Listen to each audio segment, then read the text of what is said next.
इब्रानियों 11 अध्याय 1 से 3 पद। अविश्वास आशा की हुई वस्तुओं का निश्चय और अनदेखी वस्तुओं का प्रमाण है, क्योंकि इसी के विषय में प्राचीनों की अच्छी गवाही दी गई। विश्वास ही से हम जान जाते हैं कि सारी सृष्टि की रचना परमेश्वर के वचन के द्वारा हुई है। यह नहीं कि जो कुछ देखने में आता है वह देखी हुई वस्तुओं से बना हो।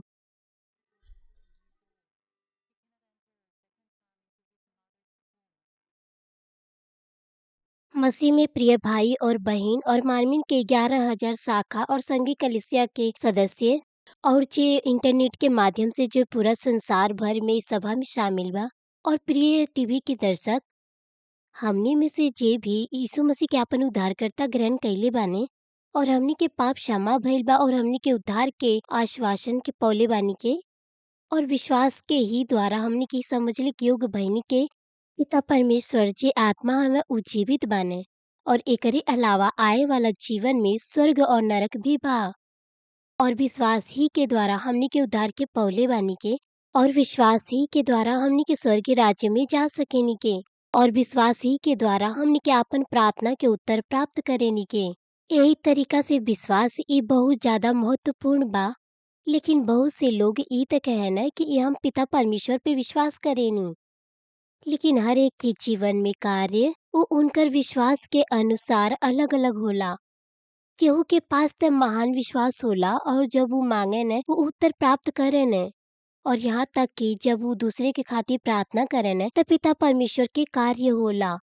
और दूसरी ओर कुछ ऐसन बाने जे कहे न कि वो पिता परमेश्वर पे विश्वास करे न, लेकिन जब उनके समस्या होला तो फिर वो अपन प्रार्थना के उत्तर ना प्राप्त कर पावे न। और जब भी उनके कोनो समस्या होला तो वो पिता परमेश्वर पे विश्वास ना करे न। कुछ लोग सोचे न कि वो बचावल गइल बा न, लेकिन उनकर हृदय में उद्धार के कोनो भी निश्चितता नहीं होला और यही से उनके आपन आए वाला जीवन के खातिर डर लगेला। और एकरे अलावा उनके ऐसन लगेला कि वो पिता परमेश्वर पर भरोसा करे न, लेकिन फिर भी उनकरे पास बहुत से प्रश्न होला और वो आपन उत्तर के वो प्राप्त ना कर पावे न। यही से आपके आपन मसीह जीवन जिले के खातिर सबसे पहले समझे के बा कि विश्वास का हवे और आपके ये बात के समझे के बा कि हर एक के पास अलग अलग विश्वास होला और पिता परमेश्वर के कार्य के हर एक के अलग अलग अनुभव होला। यहाँ तक कि सब लोग कहना है कि वो विश्वास करे न। यही से आज से हम आपके विश्वास के परिमाण के ऊपर संदेश दें और ये संदेश के द्वारा हम आपके बताएं कि आत्मिक विश्वास का है वह जेकरे द्वारा हमनी के उद्धार के प्राप्त कर सकेनी के और हमनी के आपन समस्या के सुलझा सकेनी के और कौनी तरीका से हमनी के अंदर महान विश्वास हो सकेला। हम आशा करतनी कि आए वाला संदेश के द्वारा आप अपने विश्वास के जांचे पाई और आपके पास आत्मिक विश्वास और ज्यादा महानता के साथ हो पावे। हम प्रभु यीशु मसीह के नाम से प्रार्थना करतनी कि आप जीवित परमेश्वर के कार्य के हर दिन अनुभव करे पाई। मसीह में प्रिय भाई और बहन, ये विश्वास के परिमाण के ऊपर सबसे पहला संदेश है और सबसे पहले हम आपके शारीरिक विश्वास और आत्मिक विश्वास के बारे में बताएं। विश्वास उ सब खजाना के खजाना हवे और उ हर एक समस्या के सुलझावे की चाबी हवे। सर्वशक्तिमान सृष्टिकर्ता पिता परमेश्वर वो सब चीज के कर सके न जौन मनुष्य के सामर्थ के द्वारा नहीं हो सकेला। बाइबल हमनी के बतावेला कि असंभव चीजें संभव में बदल जाला। जौने तरीके से सूरज और चांद के रोक दिया लाल समुद्र के दो भाग में बट जाइल और युद्ध में जीत के प्राप्त करल और मरल हुए के जिलावल। एक तरीके से पिता परमेश्वर उ सर्वशक्तिमान हवे, उ सर्वज्ञानी हवे। यही से अगर हमनी के पास केवल विश्वास होखे तो ओइजा कोनो भी उत्तर पावे के खातिर समस्या ना होई और हमनी के आपन बहुत से समस्या के उत्तर के पा सकेनी के। सबसे महत्वपूर्ण चीज है कि हमनी के पास विश्वास होके के चाहिए। कोनो मायने नहीं रखेला कि हमनी के पिता परमेश्वर के कितना बार पिता कह के पुकारी के और हमनी के कह के कि हमनी के विश्वास करेनी के। अगर हमनी के पास सच्चा विश्वास नहीं बात हमनी के पिता परमेश्वर के कार्य का अनुभव ना कर सकेनी के। आज बहुत से लोग चर्च जाने लेकिन वो वास्तव में विश्वास के अर्थ के नहीं जानन। वो कहे न कि हम विश्वास करेनी, लेकिन उनकरे पास उद्धार के निश्चितता नहीं होला। ऊ बीमारी से ग्रसित होने और ऊ बहुत से परीक्षा और आजमाइश में पड़े ने जौन तरीका से संसारिक लोग होने और वो अपन प्रार्थना के उत्तर प्राप्त कर सके ने। यीशु मरकुस 9 अध्याय 23 पद में कहने, अगर तू कर सकता है क्या, विश्वास करने वाले के लिए सब कुछ संभव है। और मत्ती 8 अध्याय 13 पद में यीशु ने उससे कहा, चाह जैसा तेरा विश्वास है वैसा ही तेरे लिए हो। जौन भी बाइबल में ई पद लिखल बा उ 100% सत्य बा। अगर पिता परमेश्वर कहने कि कुछ भी असंभव नाई बा उनकरे खातिर जे विश्वास करेला, तो वास्तव में एकर मतलब हवे कि कुछ असंभव नाई बा। और जब हमन के विश्वास के द्वारा प्रार्थना करेन के तो फिर वो प्रार्थना के उत्तर मिले के चाहिए। अगर हमनी के अपन उत्तर के प्राप्त नाई कर पावेन के, यहाँ तक कि हमनी के विश्वास के द्वारा प्रार्थना करेनी के, तो फिर हमनी के अपने आप के जांचे के चाहिए कि का हमनी के विश्वास सच्चा विश्वास हवे कि नाई। भजन संहिता 37 अध्याय तो ओकर 4 पद हमनी के बतावेला, यहोवा को अपने सुख का मूल जान और वह तेरे मनोरथों को पूरा करेगा। अगर आपके पास विश्वास बा पिता परमेश्वर के खुश कैले के, तो फिर जब आपके हृदय में केवल इच्छा हुई तो आप उनकर उत्तर प्राप्त कर में और आप जल्दी ही सीखे पाई में कि कौन सा विश्वास के स्तर हवे जौन पिता परमेश्वर के प्रसन्न करेला। और जब आपके पास ऐसा विश्वास हुई तो फिर आपके हृदय में केवल इच्छा हुई, आप उनकर उत्तर प्राप्त कर में। और एकरे अलावा इब्रानियों 11 अध्याय ओकर 6 पद में लिखल बाटे, और विश्वास बिना उसे प्रसन्न करना अनहोना है। अगर आप विश्वास के द्वारा पिता परमेश्वर के प्रसन्न करेनी तो फिर पिता परमेश्वर वो आपके हृदय की इच्छा के उत्तर दी हैं। और पिता परमेश्वर के हमनी के केवल विश्वासी के द्वारा प्रसन्न कर सकेनी के, और ये विश्वास ये सच्चा विश्वास होए के चाहिए जे के पिता परमेश्वर पहचाने ने। जौनी तरीके से आप बहुत अच्छा तरीका से जानी नी, एक बहन जौन हालेलुया प्रेयर मिशन में रहली और आप भी उनके बहुत ज्यादा प्रेम करेनी और वो काफी समय तक दिखाई ना दिहली और 3 महीना तक वो कोनो भी स्तुति ना गौली। और हम सोचेनी कि आप उनके अब स्टेज पे देख सकेनी और अब आप बहुत ज्यादा खुश बानी और अब आप उनकर उपस्थिति से खुश बानी और बहुत से लोग उनके कुछ कुछ उपहार भी दियन है।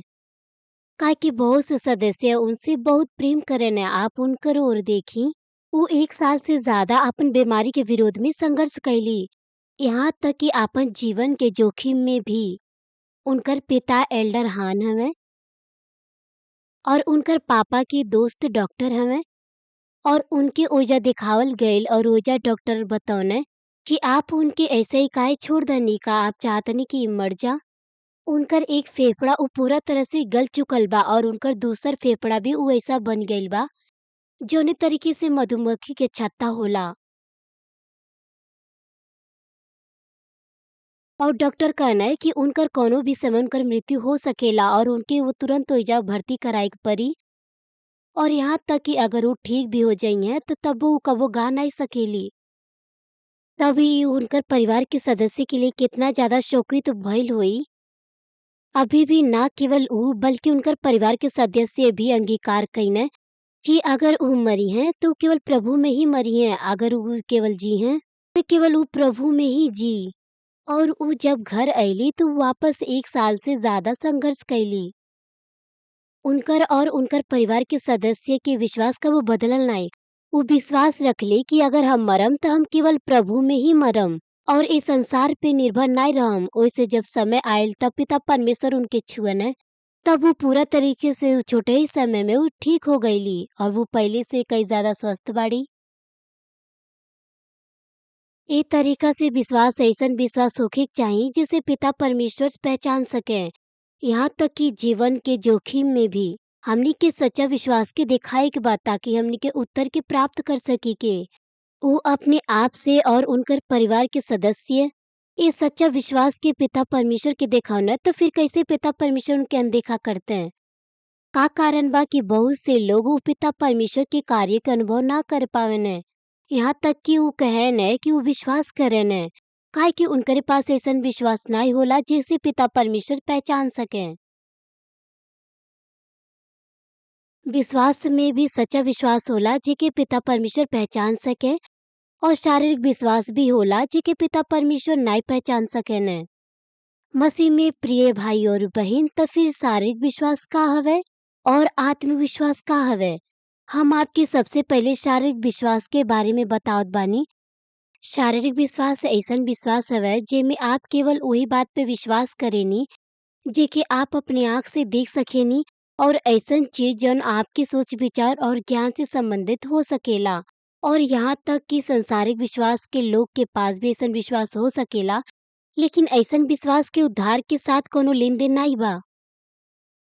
आप ओ बात पे विश्वास करेनी काहे कि ओ बात के आप अपने आँख से देख सकेनी। उदाहरण के खातिर अगर हम कहीं कि इ रुमाल सफ़ेद रंग के बा, त फिर जे उनके देखता कि सफ़ेद बा त उ फिर इ बात पे विश्वास करिहें। जौन हम कहत बानी का इ सफ़ेद बा कि नाहीं? का आप विश्वास करेनी कि इ सफ़ेद बा? अगर हम कहीं कि हम लकड़ी से कुर्सी बना सकेनी त फिर आप ओ बात पे भरोसा करमें। काहे कि आप जानेनी कि लकड़ी से आप कुर्सी बना सकेनी। अइसन एही से बा काहे कि आपके सोच विचार ओसे संबंधित बा।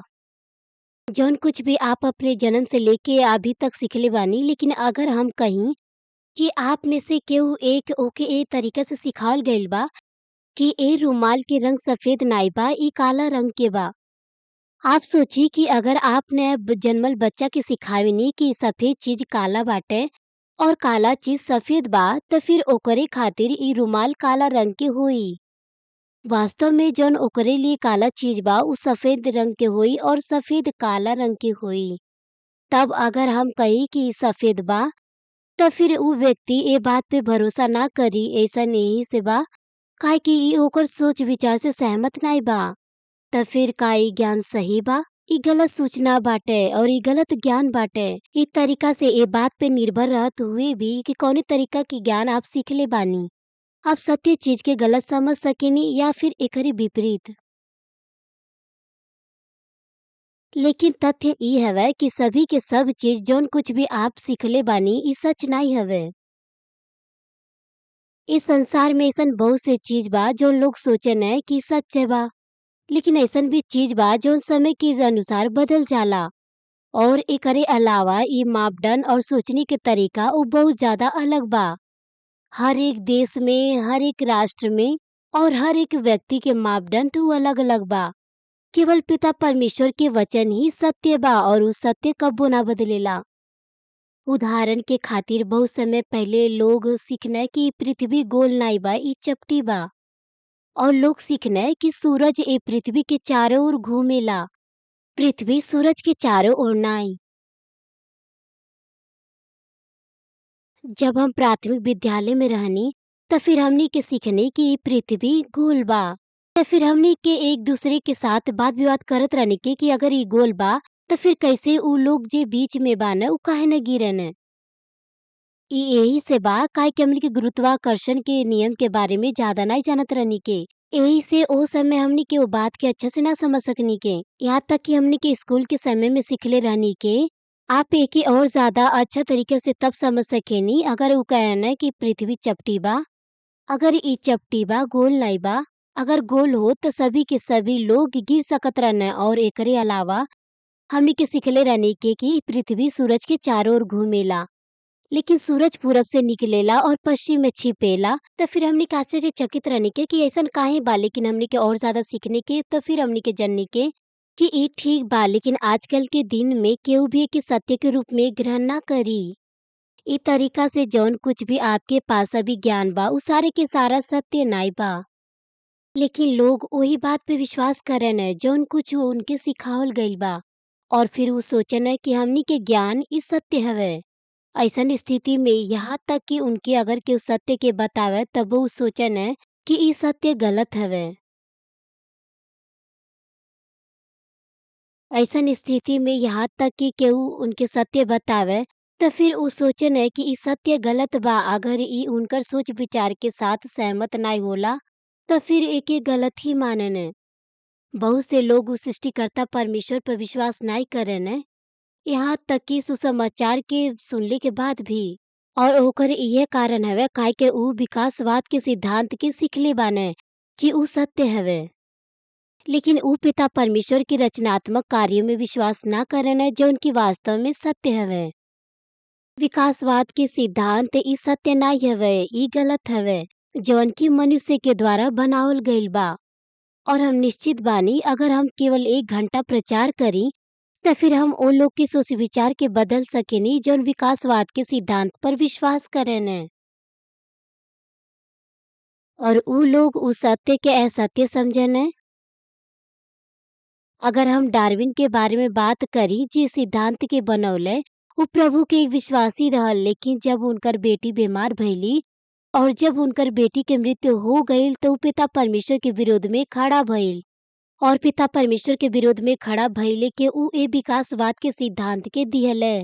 और ऊ बहुत से चीज के अध्ययन कइले ताकि वे सिद्धांत के बना सके। यहाँ तक कि लाखों-लाखों साल के बाद भी जौन मछली बा ऊ कबो भी पृथ्वी पे ना चल सकेला।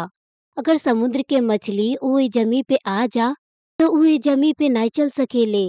और जौन ई पृथ्वी के जानवर बा अगर ऊ समुद्र में रहे तो फिर ऊ कैसे जी?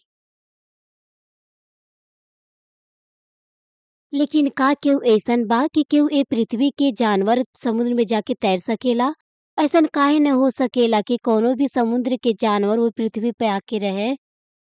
ऐसा नहीं हो सकेला। यहाँ तक कि हजारों-हजारों साल के बीच आए के बाद भी ऐसा ना हो सकेला। यहाँ तक कि जौन मछली बाटे और जौन मछलिए के तरह समुद्र में रहे वाला जानवर बाना उ इ जमीन पे आके नहीं रह सकेने। कुछ लोग कहेने कि कुछ ऐसन जानवर होने जौन भूमि पर भी रहेने और जो समुद्र में भी रह सकेने, जौने तरीका से मगरमच्छ होला। लेकिन पिता परमेश्वर उनके शुरुआत से ही उनकर रचना ऐसे ही कइले बाने। पिता परमेश्वर उनके ए तरीके से बनवले बाने कि उ ए भूमि पर और वो समुद्र में भी रहे पावे। पिता परमेश्वर उनके रचना ही ए प्रकार कइले बाने। यहाँ तक कि मछली वो ए धरती पे रहे वाला जानवर ना बन सकेला। और कबो भी ए धरती के जानवर जौन भूमि पर चलेने उ समुद्र में जाके तैर ना सकेने। यहाँ तक कि बहुत साल के बीच आए के बाद भी अइसन कबो ना हो सकेला। यहाँ तक कि मछली ए भूमि पर चले वाला जानवर ना बन सकेला। जे सिखले बा कि अइसन संभव हो सकेला तो फिर उ सोचेने कि इ विकासवाद के सिद्धांत सत्य बा। ऐसे अगर केहू कहे कि पिता परमेश्वर स्वर्ग और पृथ्वी के आपन वचनों के द्वारा बनौने तो फिर उ सोचने कि इ सत्य नाई हवे। और ऐसे भी बढ़ के जब हमनी के कहेन के कि पिता परमेश्वर आपन वचन के द्वारा कुछ नाई में से सब कुछ बनौने और ये बात पे विश्वास ना करेने काहे कि उ उनके सोच विचार से बहुत अलग बा। लेकिन ऐसन भी कुछ लोग बाने जे कहने कि उ पिता परमेश्वर पर विश्वास करेने, लेकिन उ बाइबल पर पूरी तरीका से भरोसा ना करेने। उ केवल कुछ बात पे विश्वास करेने जौन उनकर सोच विचार से सहमत होला। और उ केवल सांसारिक विधियों के पालन करेने। लेकिन ऐसन भी कुछ लोग बाना जे कहेने कि उ पिता परमेश्वर पर भरोसा करेने, लेकिन उ बाइबल पर फिर भी पूरी तरीका से भरोसा ना करेने। उ केवल कुछ पद पे विश्वास करेने जौन उनकर सोच विचार और ज्ञान से सहमत होला। लेकिन अगर आप केवल सांसारिक ज्ञान और सिद्धांत के ही उपयोग करेनी तो फिर ऐसे बहुत से चीज होई जे पर आप बाइबल पर विश्वास ना कर पइमे। इस संसार में जब हमनी के कोनो चीज के बनावेन के तो ओके बनावे के खातिर हमनी के कोनो न कोनो चीज के आवश्यकता होला। लेकिन बाइबल में हमन के बतावल गइल बा कि स्वर्ग और पृथ्वी उ पिता परमेश्वर के वचन के द्वारा बनावल गइल। और उ ए बात पे भरोसा ना करेने और पिता परमेश्वर के सामर्थ्य कार्य के ना समझेने। एही से जब वो चिन्ह चमत्कार के बारे में पढ़ेने तो उ सोचेने कि ऐसन चीज ना हो सकेला या कबो कभार बाई चांस ऐसन हो सकेला। अगर कहीं के कि पतरस पानी पे चलने तो फिर वो लोग ए तरीके से कहने कि पतरस उ गहरा पानी में ना चलल हुई। अगर कहीं के कि यीशु समुद्र में चलने तो फिर वो लोगन सोचने कि वो ज्यादा गहरा समुद्र में ना चलल हुई। हम ए तरीका के बात के बहुत से किताब में ए बात के पढ़ले बानी लेकिन हम ओ चीज पे विश्वास ना कईनी। और जब हम बाइबल के और ज्यादा गहराई से अध्ययन करल चाहत रहनी और हम अपन पास्टर के पास गईनी, त फिर ऊ हमके कुछ किताब के लिए कहना है कि हम ओके पढ़ी। और ओ किताब में ए प्रकार से लिखल रहल, ओइसे हम ओके ज्यादे नहीं पढ़नी। अगर केहू कहेला कि केहू के बीमारी दवाई खइले से या फिर ऑपरेशन करैले से ठीक हो सकेला, त फिर ओ बात पे वो विश्वास करन है। लेकिन अगर ऊ सुनन है कि कौनो व्यक्ति प्रार्थना के द्वारा चंगा भइल, त फिर ओई बात पे विश्वास ना करन है। ऊ सोचन है कि ऐसन चीज बहुत समय पहले होत रहल। लेकिन ऐसन विश्वास के पिता परमेश्वर के साथ कोनो लेन-देन नाई बा और ई आत्मिक विश्वास नाई हवे जेकरे द्वारा आप उद्धार के पा सकी। सच्चा विश्वास ऊ बाइबल के हर एक बात पर, बाइबल के हर एक वचन पर विश्वास करे के बा जौन की सत्य हवे। मसीह में प्रिय भाई और बहिन, ऐसन विश्वास जौन बदल जाला, ऐसन विश्वास जौन बदल जाला ऊ शारीरिक विश्वास हवे। और बदलने वाला विश्वास के द्वारा हमनी के पिता परमेश्वर से उत्तर प्राप्त ना कर सकेनी के। कुछ लोग मेहनत करके पिता परमेश्वर के आराधना करन, आपन मसीह जीवन के जियन ताकि वो अपन जीवन में वो इच्छा के प्राप्त कर सकें। लेकिन अगर उनके उत्तर नहीं मिले, तो फिर वो संदेह करन है कि का पिता परमेश्वर वो सचमुच जीवित बाने, कि का पिता परमेश्वर वो हमार प्रार्थना के सुनन है। अगर वो ये तरीके से संदेह करिए तो फिर वो अनुग्रह के खो दी हैं। और वो सोचन है कि जौन उत्तर वो पहले प्राप्त कईने और जौन वो गवाही सुनने ई कभी कभार हो सकेला। याकूब 1 अध्याय 6 से 7 पद हमनी के बतावेला, पर विश्वासी मांगे और संदेह ना करे, क्योंकि संदेह करने वाला समुद्र के लहर के समान है जौन हवा से बहती और उछलती है। ऐसा मनुष्य ये न समझे कि मुझे प्रभु से कुछ मिलेगा। हमनी के ना कह सकेनी कि ऐसन विश्वास जौन बदल जाला उ सच्चा विश्वास हवे। ऐसन काहे हवे कि हम पिता परमेश्वर से बहुत से प्रेम पौले बानी। ऐसन यही से बा काहे कि हमरे पास ऐसन विश्वास बा जौन कबो बदलेला नाय, चाहे कोनो भी परिस्थितियां होखे।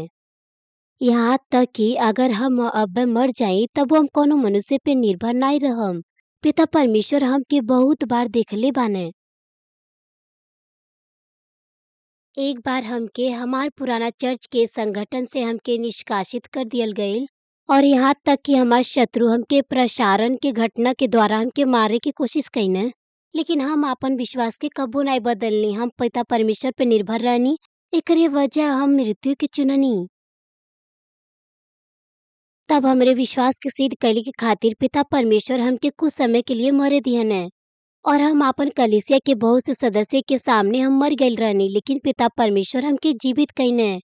पिता परमेश्वर वो हमार सच्चा विश्वास के दिखावल चाहत रहने और उ दुष्ट शत्रु शैतान के भी उ विश्वास के दिखावल चाहत रहने। पिता परमेश्वर दिखौने कि ई दास के पास ऐसन सच्चा विश्वास बाटे कि अब जब हम आपन सामर्थ्य देम तब वो दुष्ट शत्रु शैतान कोनो बाधा ना डाल सकेला। हमनी के एक डिस्ट्रिक्ट लीडर हमके आपन गवाही दिहली। उ लगभग 2 बार मरे वाला रहली, लेकिन उ फिर भी दोबारा से जीवित भइली।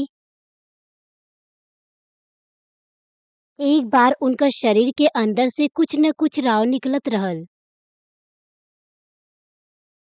उनके शरीर के हर एक अंग से स्राव होत रहल और उनकर यहाँ तक कि आंत से कुछ न कुछ पानी निकलत रहल। और उनकर पूरा शरीर पर काला रंग के गांठ हो गईल रहल। उ आपन ताकत के खो देले रहली और फिर आपन मृत्यु के तैयारी करत रहली। उ आपन घर के बेच देली और फिर उ आपन सारा कर्ज के चुकौली। और फिर उनकरे अंदर कोनो ताकत नाय रहल त फिर उ केवल आपन बिस्तर पर ही लेटल रहत रहली। और एक दिन उनकर आत्मा शरीर के छोड़ देले। जब आप आपन ताकत के खो देनी त फिर आपके आत्मा आपके शरीर के छोड़ देई, काहे कि ओसे आपके कोनो लाभ ना होई। और जब ओकर आत्मा जब उनकर शरीर से बाहर आइल त फिर वो आपन शरीर के देख सकत रहली। त फिर वो स्वर्ग के राज्य में गईली। और जब वो ओइजा गईली त फिर प्रभु ओइजा रहने और प्रभु उ ज्योति के द्वारा ढकल रहने, लेकिन वो विश्वास ना कईली।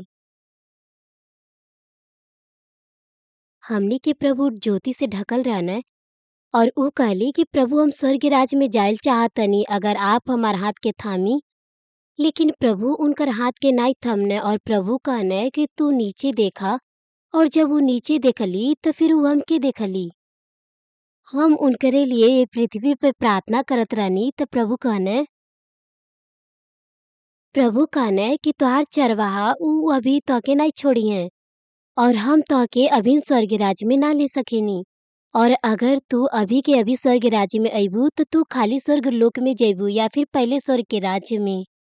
एकर मतलब हवे कि चरवाहे के अनुग्रह के द्वारा उ पहला स्वर्गीय के राज्य में जा सकेली। उ प्रभु उनके कहना है कि उ दोबारा से वही पृथ्वी पे जा और उ दोबारा से पृथ्वी पर अइली। और मृत्यु के बाद फिर जब वो जीवित भइली तो उ पश्चाताप करल शुरू कइली। और उ पहले नहीं जानत रहली कि वो इतना ज्यादा बुरी रहली। उ सोचली कि उ चरवाहे से प्रेम करेली और उ नए यरूशलेम में जइहे अपन चरवाहे के अनुसरण करत, लेकिन उ नहीं जानत रहली कि बहुत ज्यादा बुरा रहली। उनके अंदर बहुत से गलत इच्छा रहल और उ आपन धार्मिकता और रूपरेखा में ही जियत रहली। उ सोचली कि उ चरवाहे से प्रेम करेली, लेकिन जब उ प्रभु से मिलली तब उ महसूस कैली कि ई उनकर पूरा हृदय से नहीं रहल। उ दोबारा से जीवित भइली और उ हर दिन पश्चाताप करेली। अब उनकरे पास विश्वास बा कि उ स्वस्थ हो सकेली। उनका स्त्राव रुक गइल बा और उ हर सभा में हिस्सा लेवल शुरू कइली। और अब उ हर एक छोटी से छोटी सभा में आवेली। और अब उनकर शरीर से कौनो पानी नहीं बहता और उ हर एक सभा में आवेली। उ अंगीकार कैली सीनियर पास्टर जितना ज्यादा हम अच्छा से खाइम हमके ताकत मिली और हम स्वस्थ हो जाइम। हमनी के स्वर्ग और नरक के बारे में साफ तौर पे पता होके के चाहिए। अगर आप बीमार होनी, अगर आप प्रार्थना के ग्रहण कैली के बाद भी आप ठीक नहीं होनी तो ओइजा पाप की दीवार बाटे। वो अपने आप के बारे में नहीं जानत रहली, लेकिन जब वो प्रभु से मिली तो वो महसूस कैली कि उनकर अंदर बहुत से पाप रहल। ओही से हम आपके हमेशा सिखावेनी कि जब भी आप वचन के सुनेनी तो ओके आपन कह के ग्रहण करे के बा, ऊ के ऊ और के खातिर नहीं बा। और आपके ओ संदेश के द्वारा अपने आप के ढूंढने के बा और आपके लहू बहाए के बिंदु तक पाप के विरोध में संघर्ष करे के बा। और आपके ए तरीका के विश्वास के दिखाए के बा और केवल ऐसन विश्वास के द्वारा ही आप प्रार्थना के ग्रहण कैले के द्वारा उत्तर प्राप्त कर सकेनी। काहे के उ आपन गलती के ना ढूंढ ले रहली, आपन बुराई के ना ढूंढ ले रहली। ओही से उ केवल स्वर्ग लोक ही जा सकत रहली। अगर पिता परमेश्वर उ उनके उत्तर देते, अगर उ केवल स्वर्ग लोक में ही जैती या फिर अगर ऐसे भी बदतर उनकर स्थिति रहत तो फिर उ नरक में भी गिर सकत रहली। यही से ही पिता परमेश्वर के प्रेम रहल कि पिता परमेश्वर उनके उत्तर नाई दिहने। मरकुस 11 अध्याय ओकर 24 पद में कहल गइल बा, इसलिए मैं तुमसे कहता हूँ कि जो कुछ तुम प्रार्थना में करके मांगो तो प्रतीति कर लो कि तुम्हें मिल गया और तुम्हारे लिए हो जाएगा। एजा ऐसा ना कहल गइल बा कि अगर विश्वास कर में तो वो आपके मिल जाई, लेकिन एजा बतावल गइल बा कि हमनी के प्रतीति करे के बा कि हमनी के मिल गइल बा। और ई बीमारी की समस्या के साथ भी ऐसे ही बा। पहला पत्रस 2 अध्याय ओकर 24 पद हमनी के बतावेला, वह आप ही हमारे पापों को अपनी देह पर लिए हुए क्रूस पर चढ़ गया, जिससे हम पापों के लिए मर के धार्मिकता के लिए जीवन बिताएं। उसी के मार खाने से तुम चंगे हुए। 2000 साल पहले प्रभु यीशु मसीह उ क्रूस पे चढ़ना है और जो केहू ई बात पे विश्वास करेला उ चंगा हो सकेला। और हमनी में से जे बात पे विश्वास करेला उ चंगा हो सकेला। यही से अगर आप विश्वास के द्वारा प्रार्थना के ग्रहण करी तो फिर आपके जीवन में और कोनो दर्द ना होई। आप हमेशा आशा और धन्यवाद के साथ भरल रहमे। केवल जब आपके विश्वास नाई बदलेला, यहाँ तक कि आपके पास कोनो दृश्य प्रमाण अभी नाई बा। और ऐसन विश्वास उ सच्चा विश्वास के रूप में पहचानल जा सकेला। मसीह में प्रिय भाई और बहन, अगला केवल ज्ञान के तौर पे विश्वास भइल और बिना कर्म के विश्वास ही मरल बाटे। पिता परमेश्वर के वचन के केवल जानल और ऊपर विश्वास करल, ई दोनों चीज अलग हवे। हमनी के पिता परमेश्वर के वचन के न केवल ज्ञान के तौर पे जाने के बा, बल्कि आपन पूरा हृदय से उन पर विश्वास करे के बा और ओकरे अनुसार कार्य करे के बा। लेकिन अगर आप ओके केवल ज्ञान के तौर पे जानेनी तो फिर आपके कार्यों के साथ प्रकट ना होई। और ए तरीके के विश्वास ये केवल ज्ञान के तौर पे विश्वास हवे। और पिता परमेश्वर एके नाई पहचानन है कि आपके पास आत्मिक विश्वास बाटे। और ऐसन विश्वास के द्वारा आप विश्वास के फल के ना काट सकेनी। कभी कभार आप विश्वास के कार्य के दिखावेनी काहे के दूसर लोग ओ तरीका से कार्य करत बाने और वो आशीष के प्राप्त करत बाने काहे कि आप सुनले बानी यही से आप भी वैसे ही करेनी। लेकिन अगर आपकी समस्या ना सुलझेला तो फिर आप अपन विश्वास के कार्य के साथ प्रकट ना करेनी। अगर आपके उत्तर ना मिलेला तो फिर आप दोबारा से पहले वाला स्थिति में लौट जानी। काहे कि ये आत्मिक विश्वास ना ही हवे वही से आपके विश्वास बदल जाला। उदाहरण के खातिर पिता परमेश्वर हमनी से कहना है कि हमनी के जौन कुछ बोल जाई वही के अनुसार काटल जाई और ये आत्मिक संसार के नियम हवे। और जौन की हर एक चीज पर लागू होला। जौन हमनी के स्वास्थ्य पर हमनी के परिवार पर ये हर एक चीज पर लागू होला। उदाहरण के खातिर सारपक्त के विधवा उ पिता परमेश्वर के आज्ञा के मनली और उ एलिया के आपन अंतिम भोजन दे दियली। यहाँ तक कि इतना बड़न सूखा के दौरान भी उ खाना उ उनके लिए जीवन हो सकत रहल। लेकिन उ ओके भी दे दियली। वो कार्य के साथ पालन कैली काहे कि वे बात पर भरोसा करत रहली। और फिर उनकर परिणाम स्वरूप उ पिता परमेश्वर के महान आशीष के प्राप्त कैली कि उनकर आटा के बर्तन कबो खाली ना भइल और ना ही उनकर तेल के बर्तन खाली भइल। उ पिता परमेश्वर के महान आशीष के 30 गुना 60 गुना और 100 गुना प्राप्त कैली। और एकरे विपरीत जेकरे पास शारीरिक विश्वास होला जे ए बात के ज्ञान के तौर पर जानने लेकिन जब उनके पास समस्या होला तो वो अपन विश्वास के साथ कार्य के ना दिखा पावेने। और अगर कभी कभार उनके पास आर्थिक समस्या होला तो उ संपूर्ण दसवांश नाई देने और उ बहुत से भेंट के देले में भी कंजूस करे लगे ने।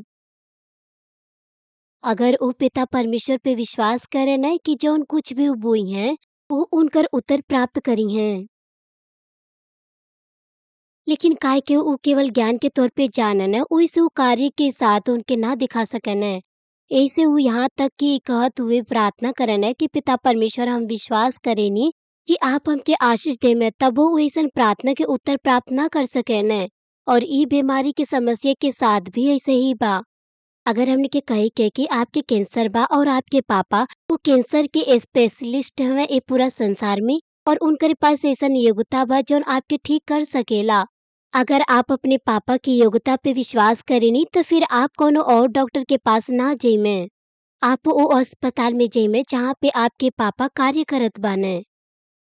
और यही तरीका से अगर आप सचमुच में भरोसा करेनी कि पिता परमेश्वर सर्वशक्तिमान और सर्वज्ञानी हवे तो फिर आप पिता परमेश्वर से प्रार्थना कर सकेनी जब आपकी बीमारी होला। काहे आप संसारिक विधियों के पालन करेनी। लोग दूसरे लोग पे निर्भर रहे न और उस संसारिक नियम के पालन करे न। यहाँ तक कि उ परमेश्वर के सामर्थ्य के ज्ञान के तौर पे जाने न तो भी उ अपन पूरे हृदय से ये बात पे विश्वास ना करे न।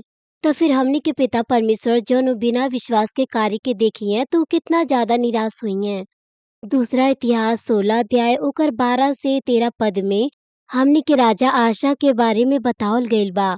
उनकर जौन रोग रहल उ बहुत ज्यादा गंभीर रहल। और हमनी के कलिसिया में भी कुछ ऐसा लोग रहने जिनके पैर में बहुत सी बीमारी रहल।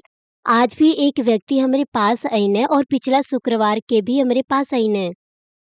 और हम ऐसन बहुत सी गवाही के सुनली जेकर पैर में बहुत सी समस्या रहल। यहाँ तक कि केहू के नाखून उ पूरा तरीके से गल गल रहल। लेकिन जब वो प्रार्थना के ग्रहण कईने तो 1 या 2 हफ्ता में उ हमके देखौने तो उ लोगन कहने कि सिने पास सर देखा हम ठीक हो गइल बानी। एक व्यक्ति शांत और उनकर पैर गल गल रहल और ओमे बहुत गंदा बदबू आवत रहल। लेकिन शुक्रवार के वो अपन परिवार के साथ हमरे पास आईने और वो उनकर पैर पूरा ठीक बा। और ऐसन गंभीर मामला यहाँ तक कि उनकर पैर के नाखून निकले वाला रहल लेकिन वो पूरा तरीका से ठीक बा। उ कहने कि ई पिता परमेश्वर के सामर्थ हवे जे ऐसन कार्य कईने। दूसरा इतिहास 16 अध्याय ओकर 12 से 13 पद में हमन के बतावल गइल बा। अपने राज्य के 39वें वर्ष में आशा को पांव का रोग हुआ और वह रोग अत्यंत बढ़ गया। तो भी उसने रोगी होकर यहोवा की नहीं वैदोही की शरण ली। निदान आशा अपने राज्य के 41वें वर्ष में मर के अपनी पुरखाओं के साथ सो गया। यहाँ तक कि जब उनके रोग भइल उ पिता परमेश्वर के शरण में नाय रहने, उ बहुत से वैद्यों के देखौने और उ पिता परमेश्वर पे भरोसा ना कईने। उनके 39वें वर्ष में रोग भइल रहल और उ 2 साल से ज्यादा उ रोग में रहल और उ बहुत से पीड़ा में रहल और पिता परमेश्वर बहुत नाराज रहने। वैसे पिता परमेश्वर ए बात के बाइबिल में लिखांकित होई रहने। राजा आशा उ पिता परमेश्वर पे निर्भर नाय रहने। तब काहे पिता परमेश्वर ए बात के बाइबिल में लिखांकित होई दिहने? ई राजा ई पिता परमेश्वर के द्वारा बहुत से प्रेम पावत रहल और ऊ पिता परमेश्वर के बहुत से महान कार्य के अनुभव कैले रहने और ऊ पिता परमेश्वर के वचन के अनुसार चलने की कोशिश कईने। यहाँ तक कि जब उनकर माँ मूर्ति पूजा कैली तो वो अपने माँ के एक रानी के पद से हटा दिए रहने। का ई इनकर माँ के अनादर करे के रहल? लेकिन ऊ पिता परमेश्वर से इतना प्रेम करत रहने कि वो अपने माँ के रानी के पद से हटा दियने। ऊ पिता परमेश्वर से इतना प्रेम करत रहने। लेकिन जैसे-जैसे समय बीतल ऊ पिता परमेश्वर पे निर्भर नाय रहने, ऊ अहंकारी हो गईने और अंत में पिता परमेश्वर ओसे आपन मुँह फेर लिहने। और ऊ पिता परमेश्वर पे निर्भर नाय रहने, ऊ बहुत से वैद्य पे निर्भर रहने और फिर अंत में उनकर मृत्यु हो गईल। पिता परमेश्वर ए बात के बाइबिल में लिखांकित होई रहने कि ऐसन बात से पिता परमेश्वर कितना ज्यादा निराश रहने। अगर आप ये कहनी कि हम पिता परमेश्वर पे विश्वास करेनी लेकिन आप फिर भी इस संसार पे निर्भर रहेनी, ई दूसरे मामले के साथ भी ऐसे ही बा। बाइबल हमनी के बतावेला कि हमनी के हर समय आनंदित रहे के, हमनी के निरंतर प्रार्थना करे के, हमनी के अपन शत्रु से प्रेम करे के, सबके साथ शांति बना के रखी के। यहाँ तक कि अगर हमनी के ये सब पद के याद करे के और एकरे अनुसार कार्य ना करे के तो ई शारीरिक विश्वास हवे और हमनी के फिर पिता परमेश्वर के कार्य के अनुभव ना कर सकेनी के। याकूब 2 अध्याय ओकर 26 अध्याय हमनी के बतावेला कि जैसे आत्मा देह के बिना मरी हुई है वैसे ही विश्वास भी कर्मों के बिना मरा हुआ है। यहाँ तक कि आप कहनी कि आप विश्वास करेनी अगर आप पिता परमेश्वर की आज्ञा के अनुसार ना जिएनी या फिर अगर आप ज्योति में ना जिएनी तो फिर आपके विश्वास कर्म के बिना मरल बाटे और ई मरल विश्वास हवे। जब आत्मा शरीर के छोड़ देला तो ई शरीर मरल हो जाला और विश्वास भी कर्म के बिना मरल बाटे। याकूब 2 अध्याय ओकर 26 पद हमनी के बताएला कि जौनी तरीका से देह आत्मा के बिना मरल बाटे यही तरीके से विश्वास भी कर्म के बिना मरल बाटे और ऐसन मरल विश्वास के साथ हमनी के उत्तर और आशीष के प्रार्थना कर सकेनी के और यहाँ तक कि हमनी के उद्धार से भी गिर सकेनी के। कृपया करके आप ये बात के याद रखें और आपके विश्वास और कार्य के अनुसार हो पावे। मसीह में प्रिय भाई और बहन, आत्मिक विश्वास का हवे? आत्मिक विश्वास उस शारीरिक विश्वास के विपरीत हवे। हम आपके बतावत बानी कि यहाँ तक कि पिता परमेश्वर के वचन वो आपके सोच विचार के सहमत न होखे। अगर आप तब भी आप पिता परमेश्वर के हर एक वचन पे भरोसा कर सकी तो ई आत्मिक विश्वास हवे और जब आप ये तरीका से आप भरोसा करेनी तो आपके विश्वास कबो बदली ना आई और आप पिता परमेश्वर के वचन के अनुसार कार्य कर में अगर अब आपके पास ऐसा आत्मविश्वास बाटे तो फिर आप कुछ नहीं में से आप सब कुछ बना सकेनी।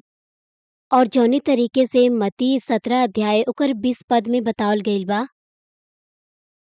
क्योंकि मैं तुमसे सच कहता हूँ यदि तुम्हारा विश्वास राई के दाने के बराबर भी हो तो इस पहाड़ से कह सकोगे कि यहाँ से सरक कर वहां चला जा तो वह चला जाएगा और वह बात तुम्हारे लिए अनहोनी ना होगी।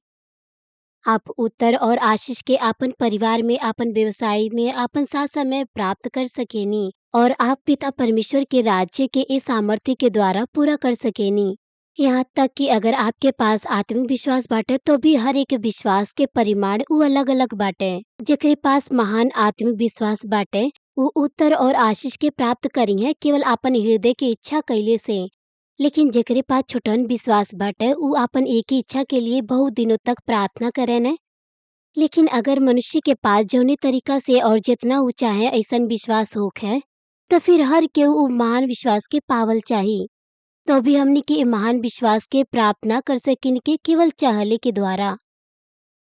आत्मिक विश्वास ई केवल पिता परमेश्वर के द्वारा ही दिहल जाला।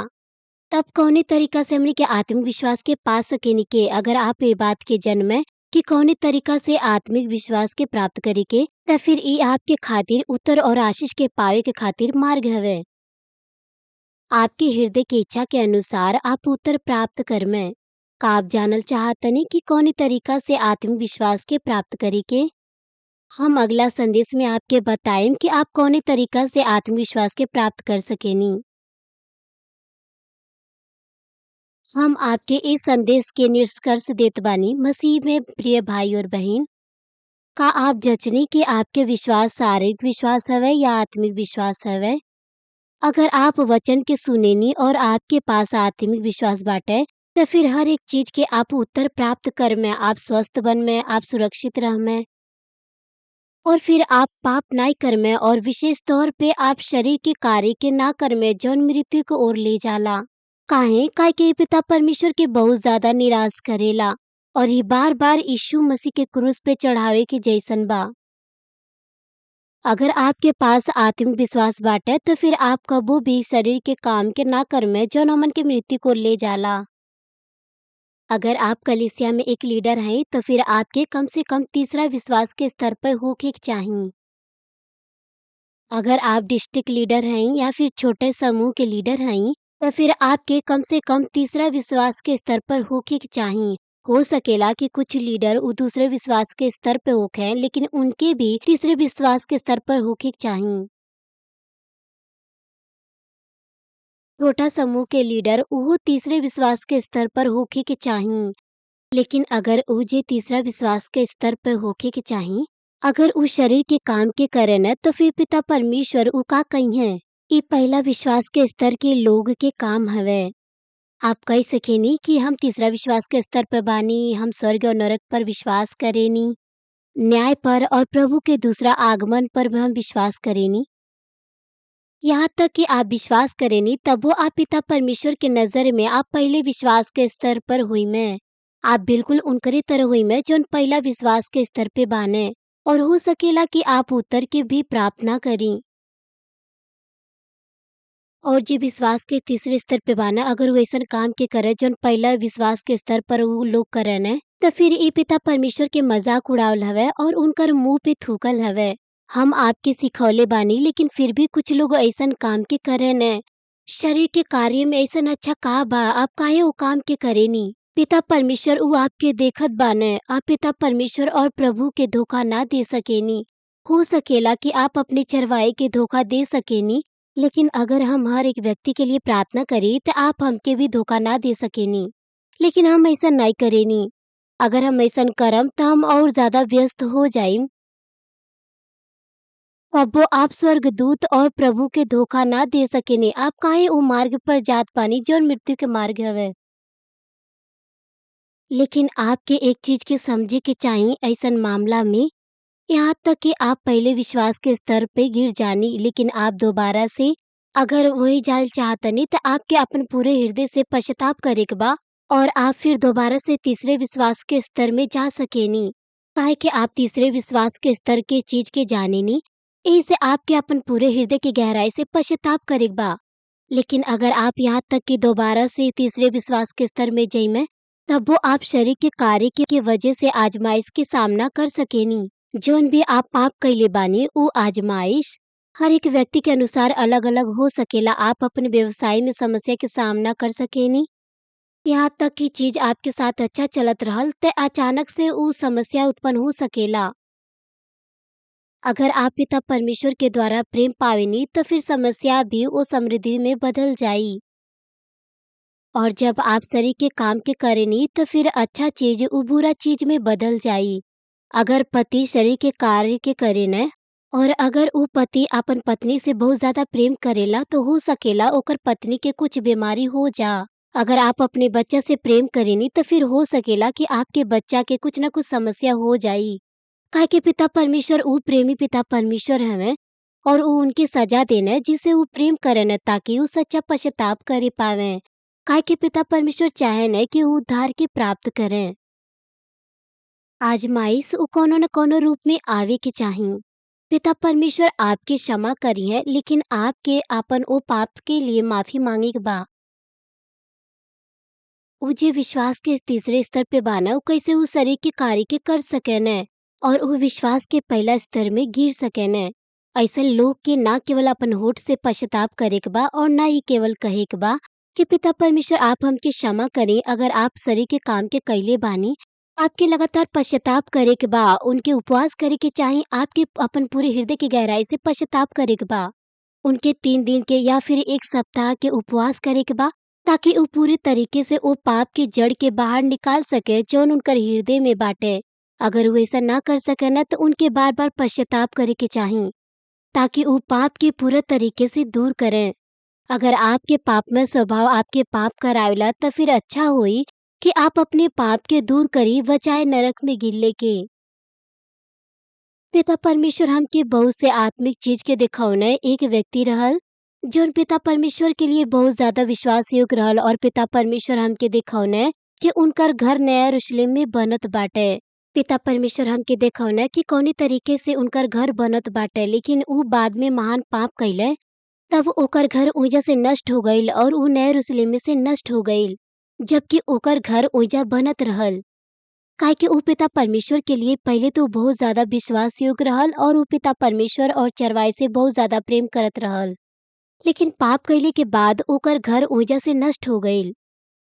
कुछ लोग ऐसन हो सकेने जे कहेने कि हमरे पास आत्मिक विश्वास बाटे, लेकिन हमरे पास जब से हम नए विश्वासी बानी, हमरे पास 100% आत्मविश्वास बाटे। यहाँ तक कि हमरे पास 1% भी संदेह नाहीं बा।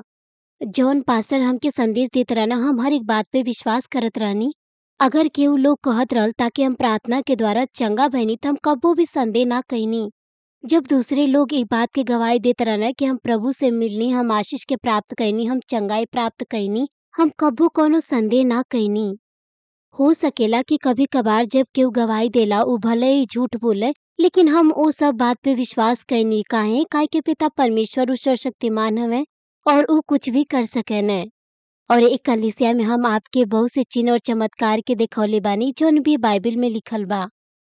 लेकिन कुछ लोग बाने जे अभी भी संदेह करेने और हम हैरान होनी कि काहे उ अभी भी वो काम के करेने।